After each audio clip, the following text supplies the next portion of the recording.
এই গুনাহগার উম্মতকে সুপারিশ করে জাহান্নাম থেকে নাম কাটিয়ে সবাইকে নিয়ে তিনি একটা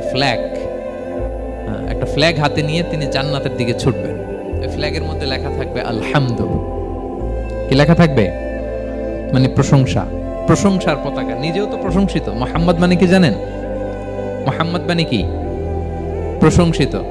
এই কারণে মুহাম্মদ সাল্লাল্লাহু আলাইহি ওয়াসাল্লামকে মক্কার লোকেরা গালি দিয়েও শান্তি পেত না। মানে যদি বলি এই প্রশংসিত লোকটা খারাপ, কথাটা হইল? প্রথমে আগে বলা লাগে কি? প্রশংসিত। মুহাম্মদ মানে কি? তো এই জন্য মক্কার লোকেরা রাসূল সাল্লাল্লাহু আলাইহি ওয়াসাল্লামকে মুহাম্মদ না বলে ডাকতো মুদাম্মাম, মানে নিন্দিত। তো মুদাম্মাম তো রাসূলের নাম না, রাসূল সাল্লাল্লাহু আলাইহি ওয়াসাল্লামের নাম কি? মুহাম্মদ, প্রশংসিত। এই জন্য গালি দিয়েও তারা মজা করতে পারতো না, সুবিধা করতে পারতো না। গালি দিলেও আগে প্রশংসা করে নেওয়া লাগতো। প্রথমে বলতো মুহাম্মদ পাগল, এরকম বলতো নাউযুবিল্লাহ। তার মানে প্রশংসিত লোকটা পাগল হইলো, এটা গালি হয়েছে? ঘুরে ফিরে তো প্রশংসাই হয়ে গেল।